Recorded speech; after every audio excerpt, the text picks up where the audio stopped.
Olá, amigos, aqui de volta. Estamos apresentando então a segunda parte da nossa entrevista com o Ângelo, que sistematizou um olhar geográfico a partir do sul de Moçambique e dentro de um projeto de pesquisa que foi desenvolvido pela Universidade Federal da Grande Dourados, sob comando lá do professor Edivaldo Moretti.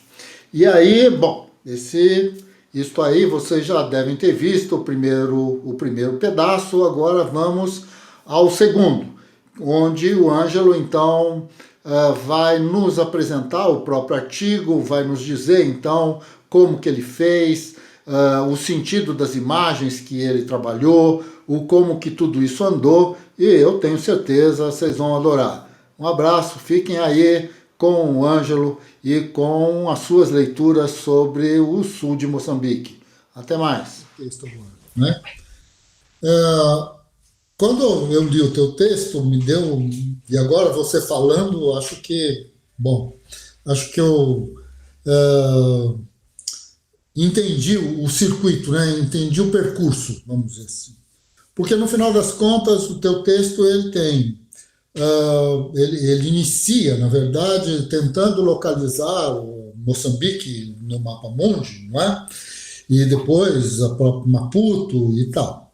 Então, um pouco, acho que esse é o Ângelo tentando imaginar como é que seria ele chegar, depois de horas e horas e horas de voo, numa experiência absolutamente inédita de nunca ter pego um avião, não é?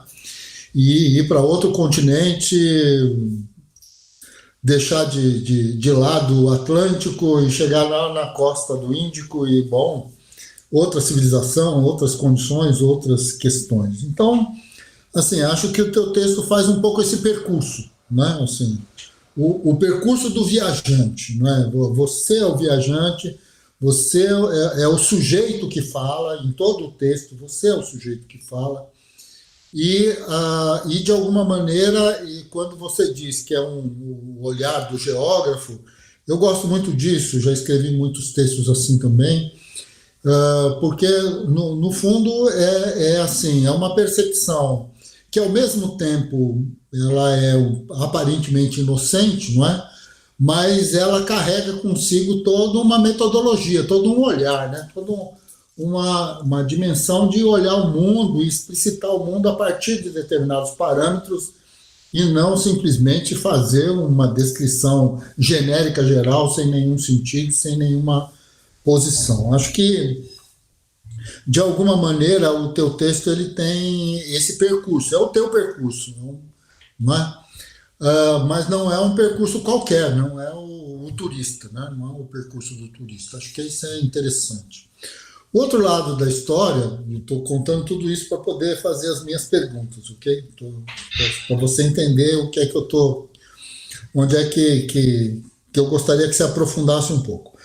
O outro lado da história é assim, você vai, acho que já deve ter observado isso, mas de alguma maneira a geografia, principalmente a geografia do século XVIII, XIX, até os princípios do século XX, em muitos lugares, né, do mundo, ela é uma geografia feita por viajantes.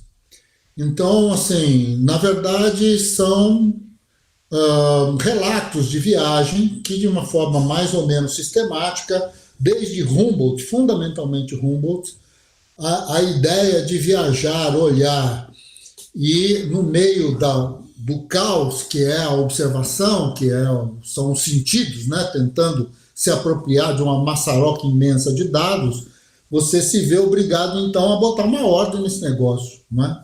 Assim.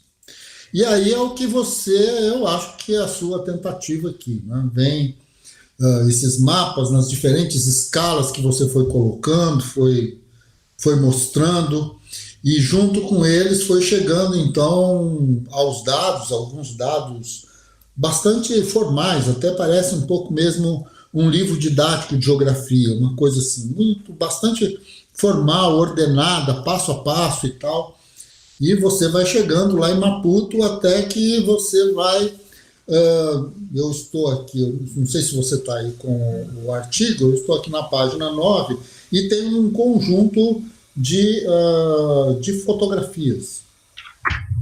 A Universidade Eduardo Mondlane, que é onde vocês estavam, a construção do Rodoanel, digamos assim, da Circular de Maputo, né? O centro de Maputo, 2 prédios, sim, que envolve a relação da cidade com o fato de ser capital. A grande maioria desses prédios ou pertence ao governo ou pertence ao sistema financeiro, fundamentalmente, né?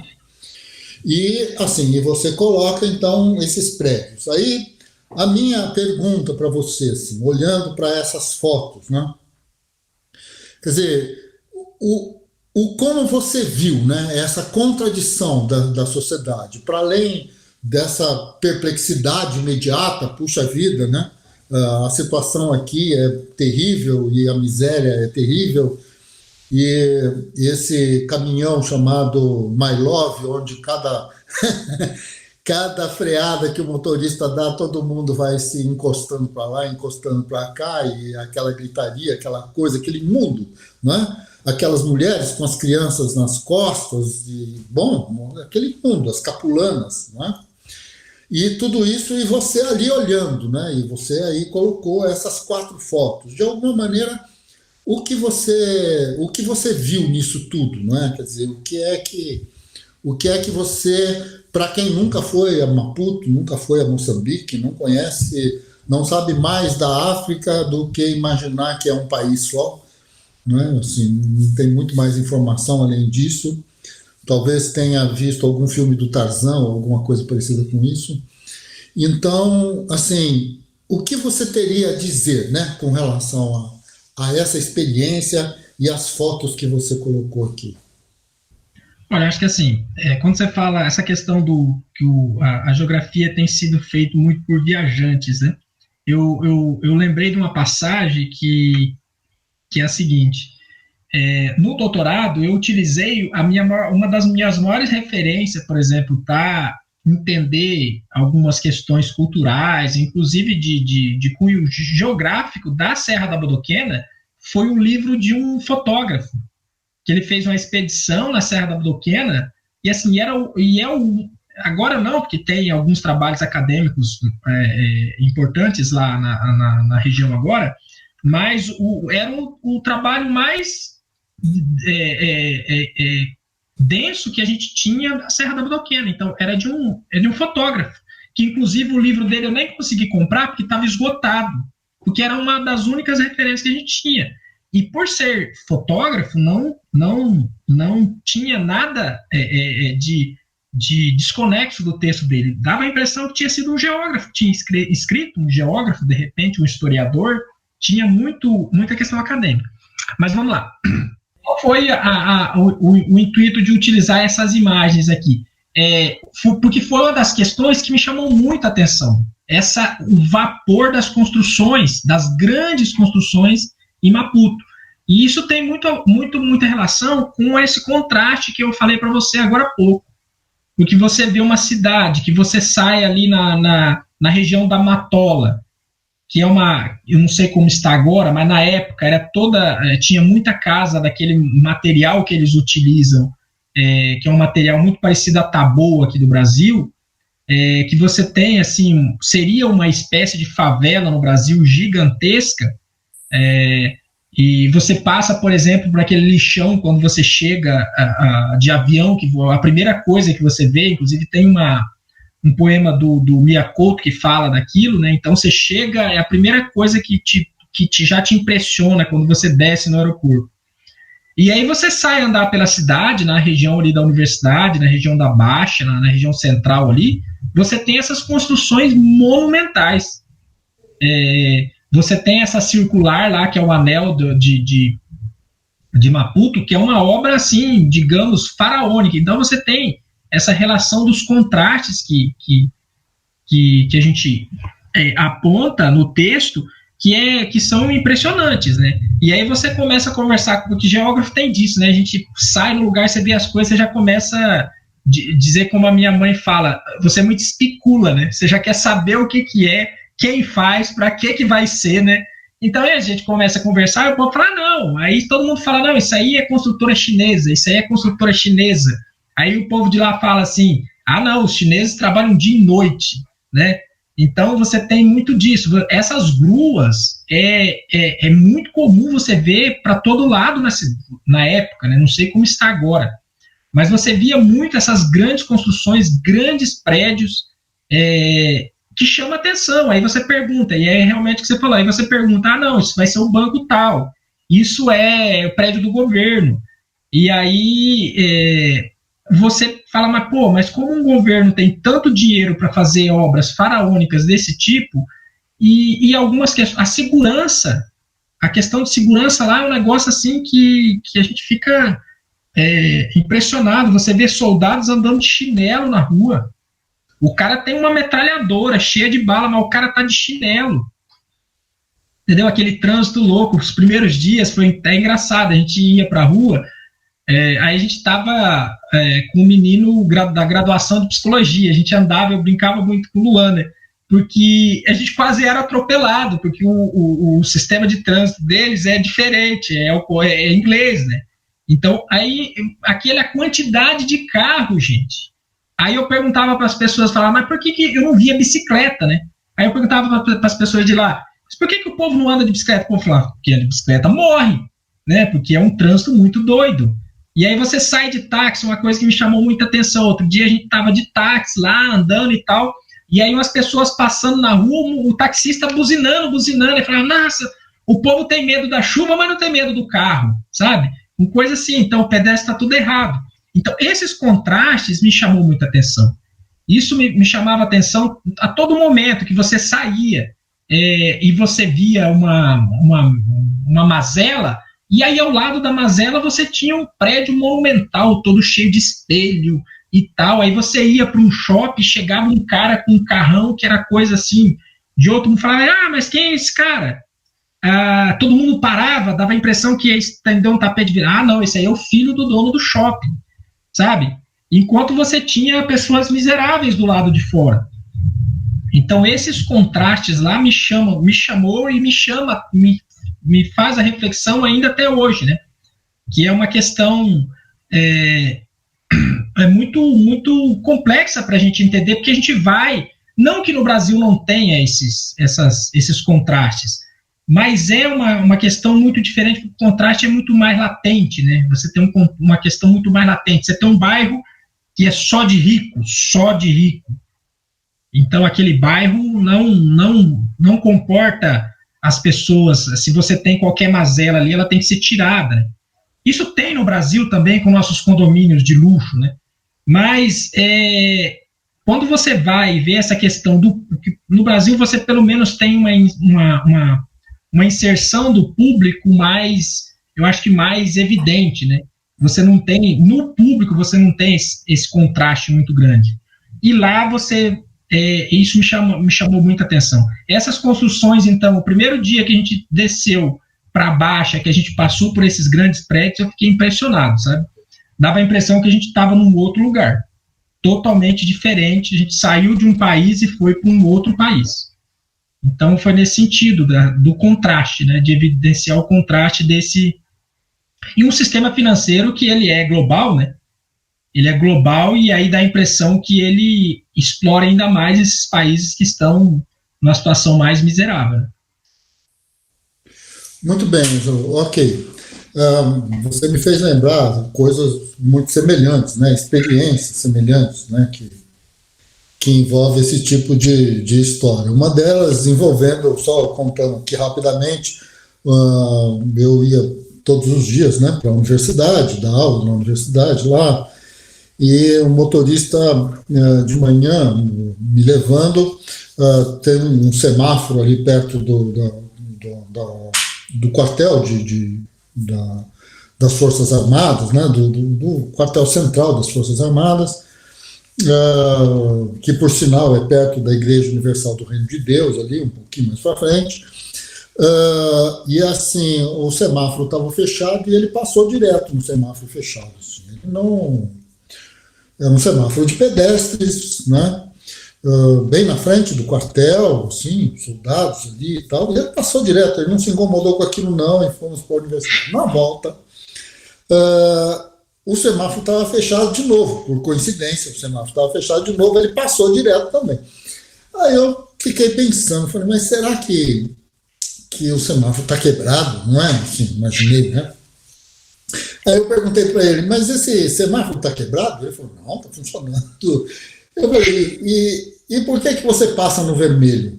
Porque é um semáforo para as crianças que vão para a escola, e agora não é hora delas irem para a escola.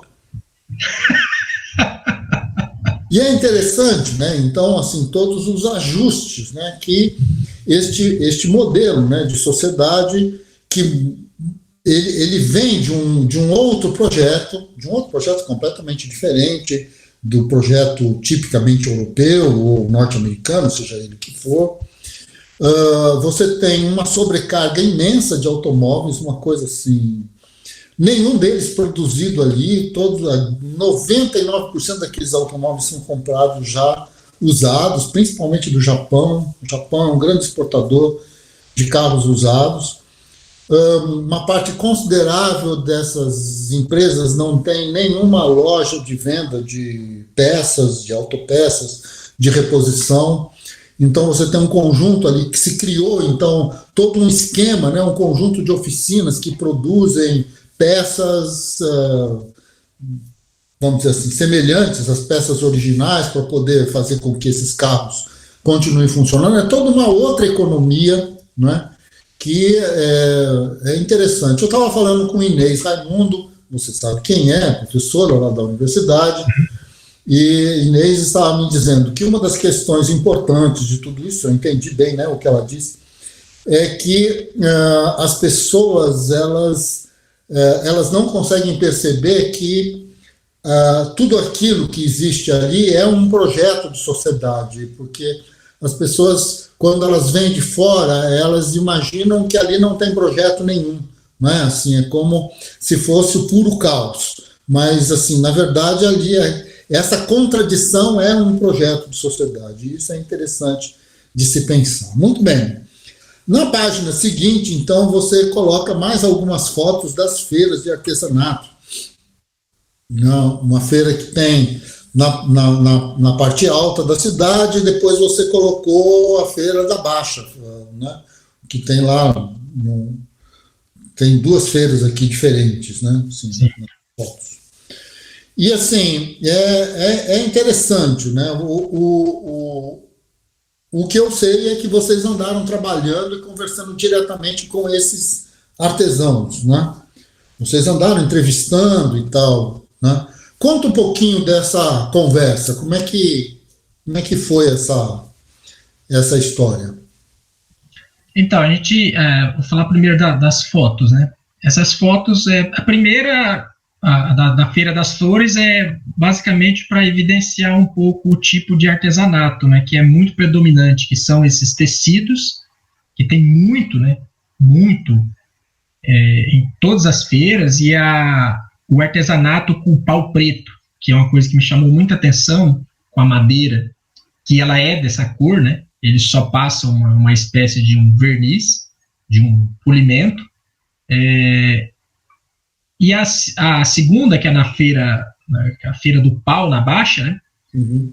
Que basicamente o artesanato é de madeira, mas tem algumas coisas de outros tipos, mas o que me chamou mais atenção nessa foto, eu não mencionei nada, mas é um pouco simbólica para mim, que é aquele rapaz com 4 mochilas. É um rapaz que ele estava carregando mochila para os turistas, né? Isso é uma das coisas que me chamou muita atenção. Que esse rapaz aqui que está de roupa branca comprando artesanato, provavelmente esses outros senhores que estão aqui do lado esquerdo são os donos das mochilas que o cidadão moçambicano está carregando. Isso me chamou muita atenção, essa questão da subserviência e provavelmente por dependência econômica, né? Então, na verdade, não me admira o rapaz carregando as mochilas, mas me admirou as pessoas que pagam o cara ficar com as mochilas deles penduradas, provavelmente cheias de artesanato, né? Isso é uma coisa que chamou a atenção a mim, não necessariamente que é um problema. Isso que você acabou de dizer, esse projeto de sociedade deles provavelmente engloba todas essas questões que para a gente é muito caro para entender, né? Mas vamos lá. Na questão do artesanato, que era um dos ramos da pesquisa, né, então a gente descobria através, a gente teve um motorista guia, né, que o Sotovella era nosso motorista, era nosso guia, era nosso guru, era nosso tradutor, ele era nosso tudo, né?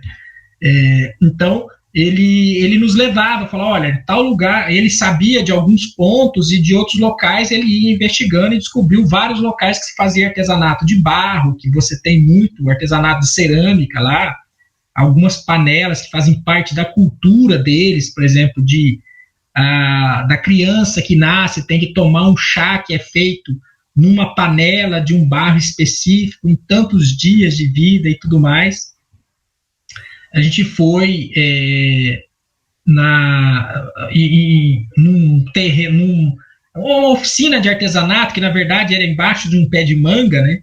A gente foi, entrevistamos os artesãos, e é interessante que, assim, uma coisa que me chamou muita atenção lá, a gente, pesquisador, você chega, você vai conversando, você vai tirando foto das coisas para você fazer o teu caderninho de campo, né? Aquilo faz parte da tua... E a gente teve muita resistência em alguns lugares com essas fotos, né? E é um pouco da parte dessa questão da mazela, né? Que você precisa pagar para tirar foto, né? Em alguns lugares você precisa pagar para tirar foto, em outros lugares você não pode tirar foto. Como é, por exemplo, o primeiro dia que a gente passou em frente ao prédio do governo, que é um prédio monumental, levando em consideração a condição do país, e eu, inocentemente, fui tirar foto, né? Aí o pessoal já diz, não tira foto daí, não tira foto, que eles vêm atrás.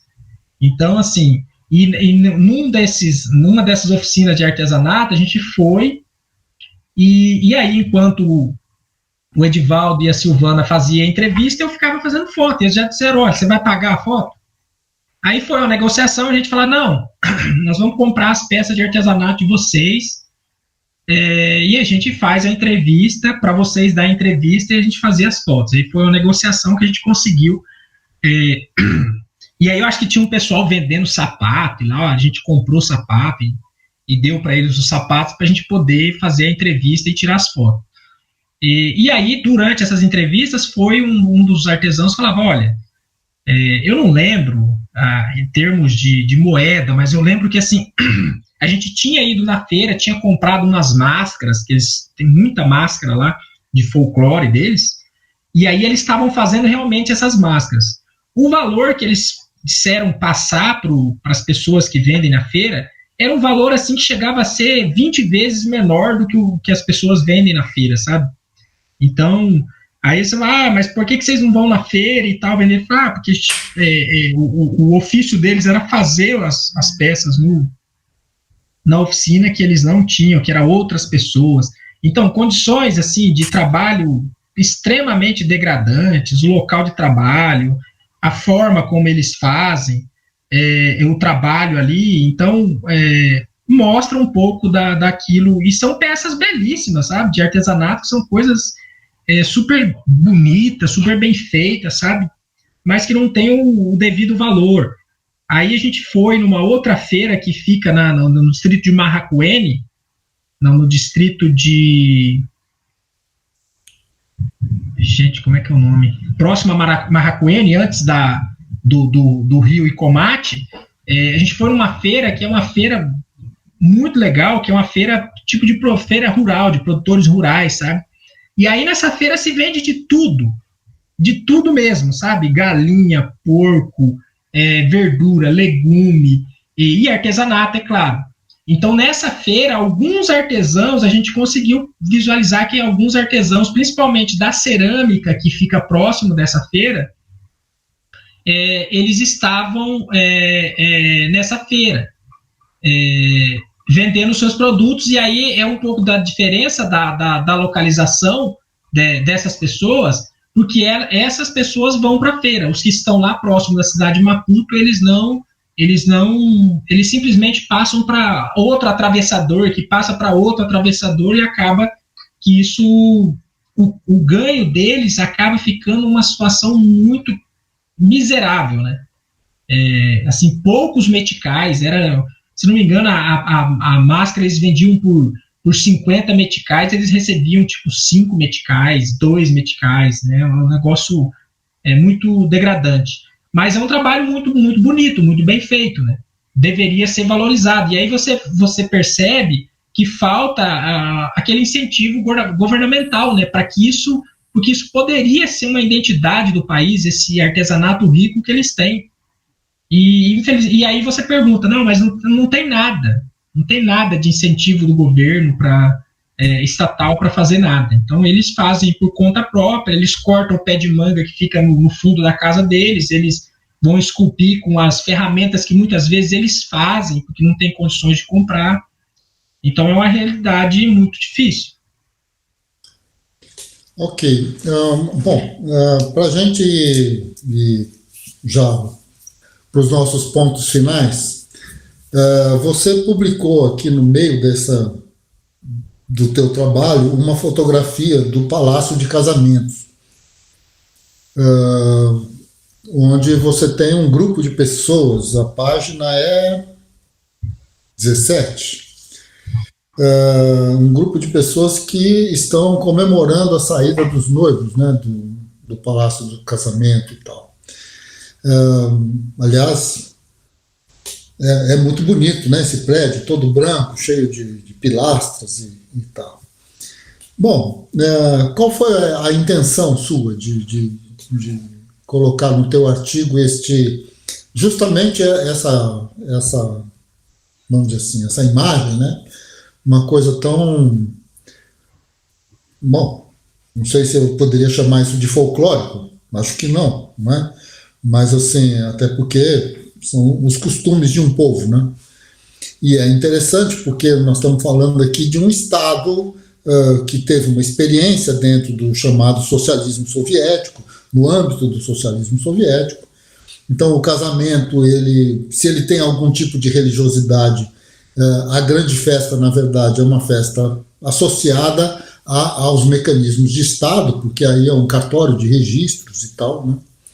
E assim, mas qual foi o que passou pela sua cabeça? O que você viu ali que te chamou tanto a atenção?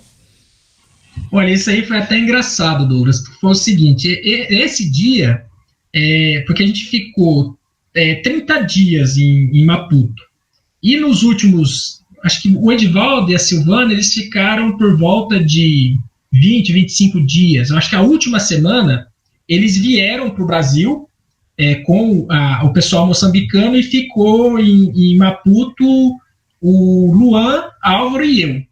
Nós ficamos nós três mais uma semana, se não me engano. E aí, no final de semana, no sábado, se não me engano, a gente não ia para campo. A gente não ia sair para campo, a gente só... Nesses últimos dias, a gente ficou mais tabulando dados, organizando as informações, e se faltava alguma coisa, a gente ia na universidade, a gente ficou mais na pesquisa bibliográfica. E aí, num sábado, acho que se não me engano, foi num sábado, o Álvaro falou, vamos sair e dar uma volta? Vamos. A gente não tinha muito o que fazer, falou, vamos sair, a gente dá uma volta e já almoça lá próximo da Baixa. E aí a gente pegou uma rua que é meio próximo da costa ali e fomos em direção à Baixa. Fomos andando. E a gente chegou nesse lugar, sabe? A gente já tinha passado na frente, já tinha chamado a atenção, que era um prédio, assim, se destaca. A gente já tinha perguntado pro senhor Tovela, ele falou, é o Palácio de Casamento. Só que a gente não deu, não sabe? É o Palácio de Casamento e tudo. Cara, quando a gente chegou e viu aquele monte de gente, de longe, aquela gritaria e tal, falou, o que está acontecendo aí? E aí, como sempre, né, a gente foi chegando, o Álvaro, antropólogo, a gente foi chegando e foi perguntando, e o pessoal falou, não, aqui é onde acontecem os casamentos, e aí foi explicando, né? Que aí tem um grupo de animadores de casamento que vem e fazem essa... Gente, a gente ficou a manhã inteira. Era um casamento que terminava o outro, e a gente ficou lá babando na frente, olhando. Então, é um negócio que eu fiquei impressionado.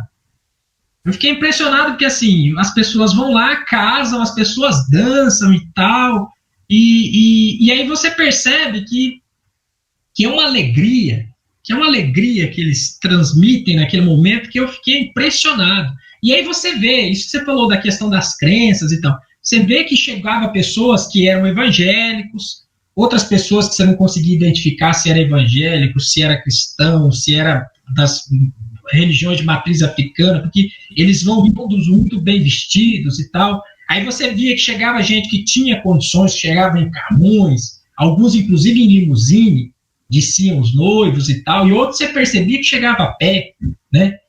E é uma cerimônia muito bonita, assim, um canto muito bem entoado, sabe, muito bem sincronizado, danças bonitas, crianças dançando, pessoas idosas, sabe? Então eu fiquei impressionado nesse Palácio dos Casamentos, sabe? E aí depois a gente foi procurar saber, a gente conversando ali, como que funcionava a questão dos casamentos, depois eu conversei mais com o senhor Tovella sobre isso, e aí me chamou a atenção a questão do lobolo, que inclusive tem música do Sucuma que fala do lobolo, né? Que é o que a gente chamaria de dote, né? Então, assim, você percebe que as cerimônias deles, em alguns casos, elas estão envoltos de uma riqueza cultural, de um tradicionalismo que é muito interessante. E essa questão do casamento foi uma das coisas que mais me chamou a atenção. Essa questão da dança, do canto, lá que eles entoam aquele canto. A gente fez vários vídeos, inclusive. É um negócio que eu fiquei impressionado. Teve um que foi do outro lado, porque ele tem duas saídas e é muito casamento que tem, gente. Fica entrando, tipo uma fila. Aí fica entrando, aí sai casal de um lado, sai casal do outro. A gente não conseguiu entrar dentro do palácio de tanta gente que tinha. Então é um negócio interessante. Do outro lado, que fica, esse lado que eu tirei a foto, fica na saída para a via. Pro outro lado, teve um casal que saiu e tinha uma senhora dançando. A senhora tinha mais de 80 anos. E ela dançava com uma felicidade, aquilo que eu fiquei impressionado, sabe? Então, é o tipo de coisa que você fala, puxa, um povo tão sofrido, que tem manifestações tão bonitas, né? Então, e é o tipo de coisa que a gente fala, puxa, a gente viu e vê no Brasil tantas manifestações culturais sendo dizimadas, né, pelos modernistas, né? E aí você vê manifestações dessas, você fala, puxa, tão bonito, isso deveria ser preservado, né? Que isso é uma cultura tão rica do povo, é uma cultura deles que permanece, né? Então, esse fato me chamou muita atenção o Álvaro, ele ficava assim, eu falava pro Luan, o Álvaro tá em transe, né? Porque ele ficava assim, ele não falava, ele só olhava, sabe?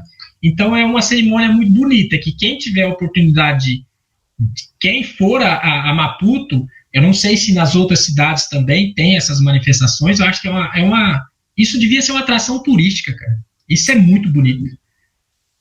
Então, assim, uma coisa que eu não falei, as roupas, é uma coisa que se você se referiu à capulana, a capulana é uma espécie de camaleão para eles, né? Capulana é tudo.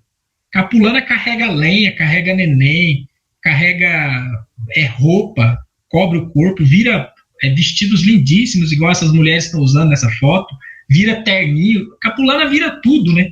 Então é uma riqueza que... E outra, vem de fora, né? É uma coisa tão simbólica para eles e vem de fora, né? Da Índia. Isso. Então, assim, são coisas como você mencionou, a questão dos carros. A gente conversava muito sobre isso, né? A gente perguntava, mas de onde vem tanto carro? Aí o pessoal falava, não, vem principalmente dos países asiáticos, né? Então, assim, dá a impressão que para os países asiáticos, principalmente o Japão, é uma boa, né? Porque é onde eles descartam seus carros que eles não querem mais. Então, assim, é uma questão que é uma engrenagem, né? Que dá a impressão que, não sei, mas especificamente sobre essa imagem, olha, isso aí enche os olhos de quem vai assistir, viu? É um negócio muito bonito. Eu imaginei, por isso não perguntei. Muito bem. Ok, meu amigo. Acho que eu queria te agradecer muito pelo fato de você ter aceitado o convite da gente, né? E acho que foi um pouco diferente, né, das entrevistas. Acho que a sua entrevista foi entrevista assim de uma vivência, né? Essa é uma questão importante que de alguma maneira expressa muito bem o seu artigo, a maneira, o seu olhar e tal. E eu queria te agradecer muito, dizer que, bom, estamos aqui sempre e à disposição, e espero que você tenha gostado da experiência depois de viajar de avião e, no final das contas, fazer uma entrevista assim. Muito obrigado, Ângelo. Fique à vontade se você quiser falar alguma coisa que você acha que seria importante as pessoas saberem sobre o artigo ou sobre você. Fique à vontade. Não, acho que assim, eu que agradeço o seu convite. Até o dia que você mandou, eu até respondi, falei, nossa, para mim vai ser uma honra, né? Porque eu já falei no início da minha apresentação que você sempre foi uma referência para mim, teórica, de visão de geografia, que eu sempre lia seus textos, ouvia suas salas, você sempre falava de mapas e mapas e mapas. Então, eu aprendi um pouco dessa questão, acho que com as suas leituras. Essa questão que a gente sempre, no meu doutorado, uma conversa que eu tive com você foi fundamental para eu entender algumas questões. Então, hoje estar conversando com você assim, sobre um texto que eu produzi, puxa, para mim é uma honra, né? Então, a gente é muito, muito interessante. E eu acho assim, acho que às vezes a geografia ela é muito rica, né? Ela permite muitas possibilidades para gente, para quem quer pesquisar. Como eu trabalho na universidade, a gente sempre se depara, às vezes, com alunos que estão no ensino médio, às vezes não sabem o que fazer, né? E aí a gente percebe, às vezes, que muita gente cai na geografia porque é o único curso que conseguiu passar. Isso a gente vê muito, sabe? E aí eu sempre digo para as pessoas, falo, olha, geografia, você pode fazer o que você quiser. A geografia te permite. Ela é uma ciência muito ampla que permite você adaptar aquilo que você quer em qualquer circunstância. É o que eu fiz, por exemplo. Eu gosto muito de tecnologia, eu gosto muito de imagens de satélite, mapas e tal, e eu adaptei, adaptei não, foi uma felicidade que naquele momento estava sendo inserido na geografia essa parte da parte de análise de imagem e tal, adaptando ali na cartografia, na aerofotogrametria, e eu entrei nessa onda e consegui ter a felicidade de desenvolver meus trabalhos aí, né, nessa área.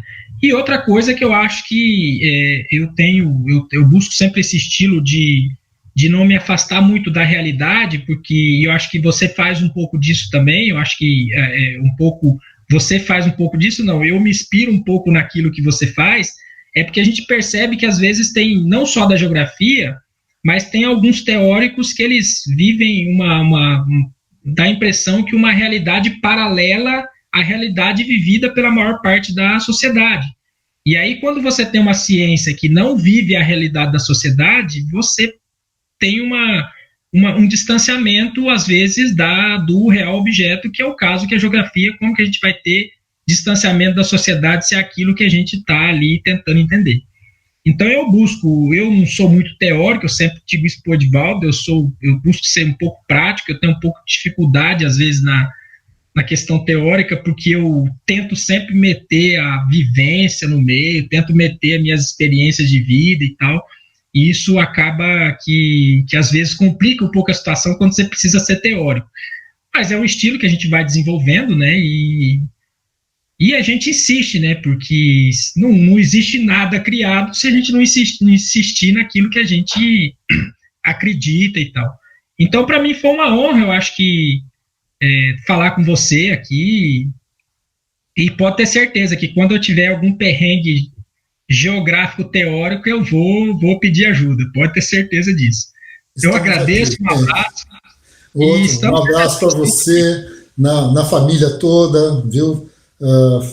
Bom, estamos aqui. Beleza, obrigado. Até mais. Obrigado, querido. Até mais. Tchau. Até mais. Tchau.